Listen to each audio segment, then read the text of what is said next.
Hello, Madam Z here, your magical life coach and your magical mentor. Thank you for joining me and the wonderful Ellen Evert Hopman, one of our fabulous speakers in the Witches Gathering Summit, November 6th through the 8th. So welcome, Ellen. How are you?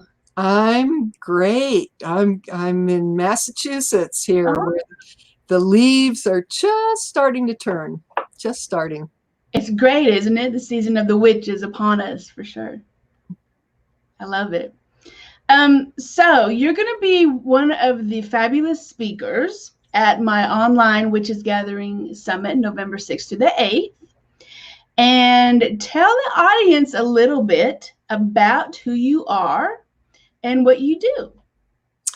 Well, I'm an author, and I have quite a few books out. If you go to elleneverthopman.com, you can see all my books. I'm going to be speaking at your event. I'm going to be focusing on this book, The Sacred Herbs of Samhain, which is very apropos of this season. And I'm a druid, and I'm also an herbalist. I'm a trained herbalist. I've been teaching herbalism since 1983, which is probably longer than you've been alive. No, no. No? I always say that we're OGs. Oh, okay. Your hair. I love your hair. But no. But yeah, and I'm always well, this year, unfortunately, because of the pandemic, I'm not teaching. I usually teach in my house. I usually have students here, but I'm carrying on. I'm making salves and working with acorns and doing rowan berries and hawthorn berries and doing all my usual stuff. But I'm doing it by myself because of the pandemic, and I'm writing more books. Of course, it's what I do. Yeah, I love it. I love that you're going to be the only person in the event, the gathering, that's going to be teaching about herbalism. So, and that is why I try to bring just one or two people in that expertise, so that you don't have 50 herbalists or 50 hoodoo practitioners or whatever. So, if anybody wants to come to the event and learn about herbs, Ellen is the person to go to. Yeah, I'm going to be focusing on magical herbalism, but if you ever want to have me speak on medicinal herbalism, I can do that as well. Especially with everything we're dealing with, flu and COVID and all those things. There's a lot of work that herbalists are doing, and they're having success. Correct. With all this. So what got you started into honing into herbalism? It's hard to, well, it's a long story, but when I was about 16 years old, during the Vietnam War, and, we think our country is tense now. It was just as tense then, if not more so. It was really tense. And I always had this feeling, and I've been trying to figure out why I had this feeling. I think it must be in the DNA, because I just had this intense feeling that I wanted to know how to survive in case civilization collapsed. And that has to be a motivating factor that has led people for the last 2 million years, to learn this kind of stuff. But nobody around me had the information. There was nothing. And of course, there was no internet. There was nothing like that. So I just had this burning desire to learn. And when I went to college, I lived in a teepee. Very hippie thing to do for the first 2 years. And I had a boyfriend, and we used to go out foraging, and we were teaching each other. There were very few books at that time, and we were eating wild foods and getting sick every once in a while. But mostly we were very healthy, and it kind of went from there. And eventually I went to Findhorn in Scotland, and I had a teacher in New York City, William Lasassier. And as I said, I've been teaching this stuff. As soon as I was trained, I was teaching, because people were so desperate for the knowledge, because it was so hard to get, And I've been writing books about it, teaching since 1983, literally. Nice. So you're an OG just like me, because we started our craft way before the internet. Oh yeah. Yeah. So this is a craft that when we started, if you really desperately had to want to learn, because it was not given to you. Right. You had to find it for yourself. You had to, go underground to find some stuff. You had to find a mentor. You had to secretly kind of ask, hey, I'm kind of into this thing. Can you direct me into, who I need to learn from? It wasn't as easy as it is now, where you just, flip up your laptop, Google it, and see what's going on, or, attend workshops. Or a lot of it was, we had to find it Mm-hmm. ourselves. And we had that drive because it was work back then. Yep. Yeah, it was work back then. And I love herbs. One of my favorite things that I did is I was I think it was Alabama, because I lived in Alabama for a little while. Um, I forget his name, but he would do these classes where you go on this 4 to 6 hour herbal walk. And he was like a survivalist or something, and he did all these salves and all that kind of stuff from the land. Right. That's what I do. That's Yeah. exactly what I do. Yeah, I get horse chestnuts, and I grow comfrey and lavender, calendula. But the most important ingredient are the green outer hulls of walnuts and the horse chestnuts, which I gather from the trees around here. And that's what I use. I mean, I try to use things that grow locally, and I think that's really important. People need to learn what grows in their area and learn to use that. Don't try to rely on things that come from China or India. That makes no sense to me at all. Plus, those herbs are radiated or fumigated.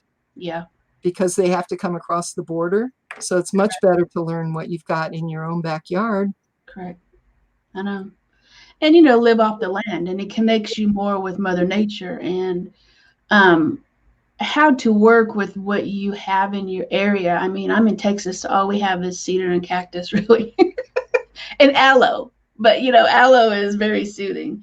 But I miss the old woods where you can go in there and you can, scrape off some moss or some bark or some grass. But the one thing that I loved about that is we would go on the walk, and he would identify all these plants, and he would have you like taste them.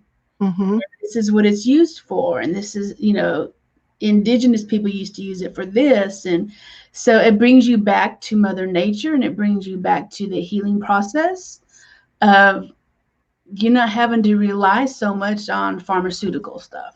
There's a great book which I recommend that you get, because I'm sure there's more than 3 plants in Texas. It's called Native American Medicinal Plants by Daniel Moorman, Moerman.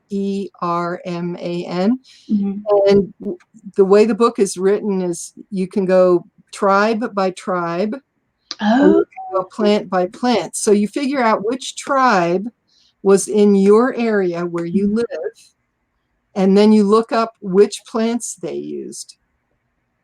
And they tell you how they used them. Was it the leaf? Was it the bark? Was it the berry, the flower, the root? What was it used for? And it's just a great, I've gone to areas of the country where I had never been before, so I had no familiarity with the plants. And I looked in Daniel Moorman. I asked the people, I said, what was the indigenous tribe of your area? And then they would tell me. And then I would look up which plants those people used. And then I would go to the area where I had never been before, and I would talk about those plants, and people would say, oh, we have that in our backyard. And I'd say, yeah, that's the whole idea. Exactly. Find your medicine where you're at, right? You don't have to go. Yeah. One of the great books that I loved reading about that was called Braiding Sweetgrass. And she ties in the whole medicinal part of it, but also the traditional part of working with herbal Native American grasses and like the pecans. And she would tell this whole story. And I love that book. So it really got me thinking about what kind of you know, because I'm not from Texas, so and it's hot here. So, and it really got me thinking of, you know, what sacred plants do we have around here that we can use and we can identify for sure. I think getting back to, you know, what I call, you know, getting back to the roots. Root medicine. It's root medicine. Yeah. Root working. Root working. And, you know, we're going to have some root workers too in the event. But yeah, everything, every plant, every root, every part of the plant has energy. So I'm so excited. You're going to be teaching us so much cool stuff. I'm so excited to really dive into it. So tell us a little bit about what the workshop is that you're going to be teaching us. Well, like I said, it comes from this book, The Sacred Herbs of Samhain. I have another one called The Sacred Herbs of Spring. I have a whole bunch of other herbals, Druid herbals, you know, lots of different herb books. But basically, because we're in the time of Samhain, I'm going to be talking about herbs that are used to communicate with the dead. Oh, nice. Yes. And a little bit about why we should bother doing that anyway. And you can do it any time of year. It's just that Samhain, and actually Samhain and Beltane also are times when the walls between the worlds are very thin. So if you want to connect with your ancestors and, you know, repair your ancestral lineage, that's ultimately, that's high magic. High magic is healing going back many generations, you know, but to do that, you have to communicate with your ancestors. So, and there is a handout. So everybody will be getting a copy of a ritual that they can do at home. Yeah, I love that ritual. She gave it to me and I looked over and I was like, oh, wow. Yeah, I'm going to do this. So you guys are surprised for that because you can start your own ritual off of her PDF. And is that something that a ritual that you actually use in your practice? Oh, yeah, of course. And I have a growing collection of skulls. The nice thing about this time of year is you can go to the dollar store and they have skulls. But I don't want to give away too much, but it involves the use of 3 skulls. Yeah. And now I have ceramic skulls. I used to have 3 beautiful ceramic skulls. My cats destroyed one of them. I have glass skulls. I have little tiny skulls from New Orleans. I mean, but yeah, you just need 3 skulls, or you can do it with 1 skull, but it's more fun to do it with 3. Yeah, with 3. So yeah, you guys will get that PDF. I'm so excited for that one. I love crystal skulls. Yeah, crystal skulls. That would be good. Yeah, that'd be really good, actually. Yeah. I want to start collecting them, but they can. I want a different variety, right? But they can be quite expensive depending on the size and what kind of material and crystals you get. But there's something about crystal skulls that just vibrate, and it just brings in that energy and your attention so much more. Well, you can really focus the energy with crystal like that. Yeah. I love it. So what's your favorite kind of witching? What's your favorite kind of witchcraft that you like to do? I'm not a witch. I'm a druid. So my favorite kind of magic, I guess, is Druidism. Yeah. I do have a whole other workshop, but it would take more than 45 minutes, but it's on Druid magic, just on Druid magic. But that's what I like. I mean, that's my passion. And that's something I've been teaching since 1990. Yeah. I've helped to found 3 Druid orders at this point, and I'm an Archdruid. And again, that's something that was in my blood and that I was doing before the internet. You know? But yeah, that's my favorite thing. Ancient Celtic stuff. That's what I like. I like finding the old traditional stuff that was done for many, many centuries, if not thousands of years, and bringing that back to life. And that's what's in a lot of my books. Correct. My books I tend to footnote things, tell people where it comes from. That's what I'm interested in, historical practices. I find that very fascinating because people have gotten away from the history of where the practices came from and the history of where the Celts came from and the Druids came from and what they really, you know, meant. I've been watching a couple of, I think it's Netflix or Hulu or something, documentaries on the Celts and Druidism, and they're very fascinating. I've always been drawn to it ever since I think I was reincarnated. But for some reason, I got off the wandering path of that when I first started. I think it really was because, and we go back to the OG, right? When I started my own path, I didn't have any teachers around me that could teach me about Druidism. Mm-hmm. I only had Wicca people. And so that's who I had to gravitate to, because, you know, Wicca was the predominant earth religion, right? That's where it still is. It's, yeah. I mean, surveys are done where I think 98% of pagans say that they're Wiccan. But if anybody's interested in Druidism, you can Google Tribe of the Oak or tribeoftheoak.com. We have a website. You can contact us if you want. You know, we're Reconstructionists, so we're really focused on the old material. That's what we do. I know. I've checked it out, and I'm really interested in it. So I find it very fascinating, for sure. And and it's a long commitment. Right. Well, the ancient Druids took 20 years at least to be trained. Yeah. So most people in our training program take at least 3 years. That's the minimum. But when you think about it, you've already been through school. And most people have at least a bachelor's degree, not everybody, but right. So they already have 20 years of schooling, and then they get 3 years minimum, because a lot of people take 5 years or longer, you know, on top of that. So by the time they're trained, they're a pretty knowledgeable person. Yeah, I love it. Yeah, I think it's and now is a perfect time to start looking into starting a new practice, because it is Samhain, and I usually start all of my new stuff at the Witch's New Year, which is, for me, is Samhain. This is when we usually start, instead of like the, you know, January 1st, which is the Muggles' New Year. Ours is always Samhain. Right. Well, that's the Celtic New Year. That comes from the Celts. Yeah. See. So it's a good time to start something new. It's a good time to dive into a new practice. So it is a season of witch. So we welcome everybody into the new practice, for sure, in your new life. I'm drinking pine needle tea. What does that taste like? Pine needles?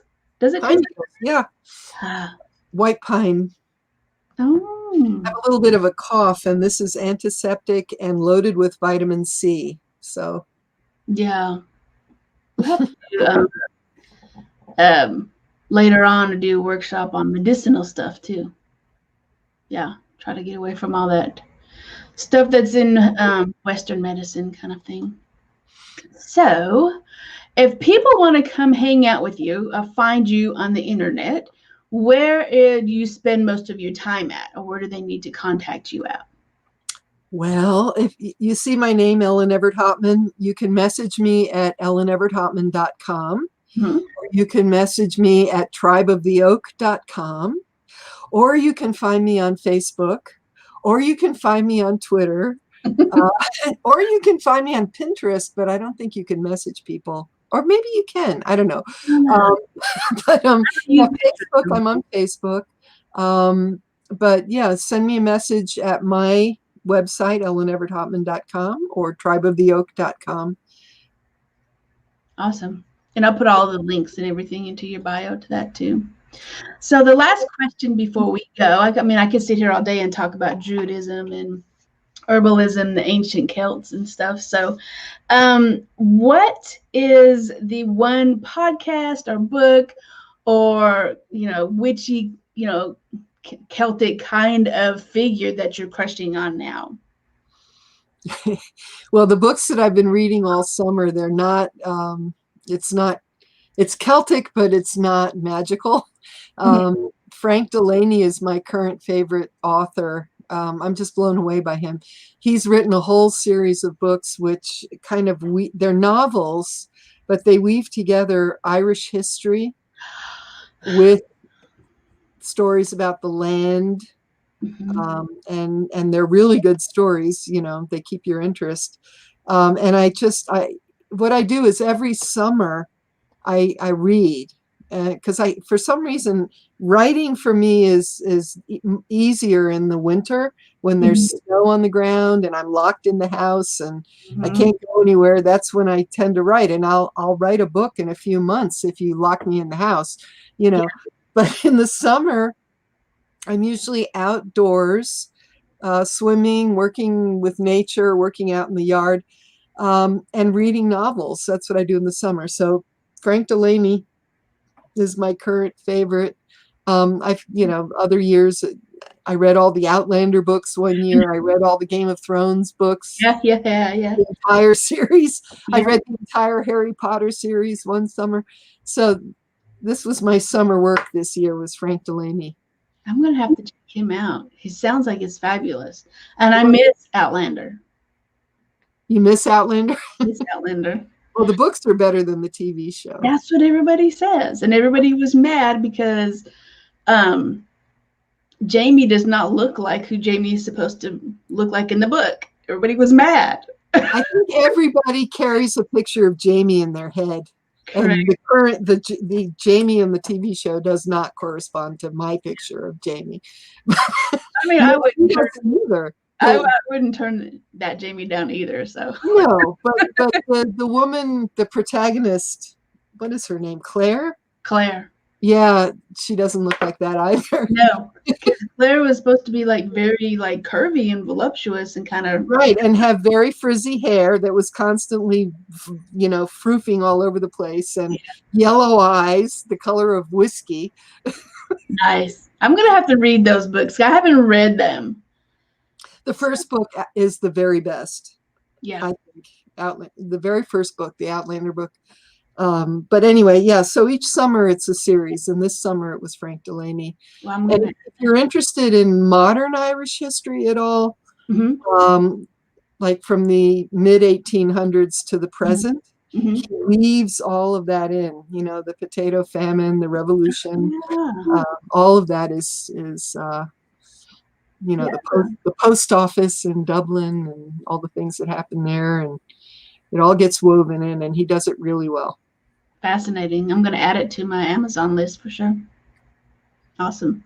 Well, I appreciate you spending time with us, and I'm looking forward to learning all of your knowledge on Samhain herbs. And I'm sure you're going to talk a little bit about the Celtics, weave all that stuff into your workshop. So it's just not going to be like, here, mugwort, burn that, have fun. No. It's a little more detailed. Yeah. And I know that the audience is going to be really enticed with this. They're going to love it. They're going to walk away with an awesome PDF on how to do a ritual that includes skulls. So that's going to be awesome too. So November 6th through the 8th is going to be the Witches Gathering virtual event. Tickets are on sale now. Ticket link will be in the comment section, in the description section. And at the bottom, you will see the ticker also on where to get tickets at now. So we have VIP tickets that are limited. So get your VIP tickets before they are gone. So November 6th through the 8th, we hope to see you there. And come hang out with Ellen, and she'll talk all about herbs. Looking forward to it. I love it. I'm so excited to actually learn from a wise woman that has been studying this for so many years. So much wisdom to share to everybody. So, all right, everyone, witch on, and we'll hope to see you at the Witches Gathering November 6th through the 8th. Bye. Bye, everyone.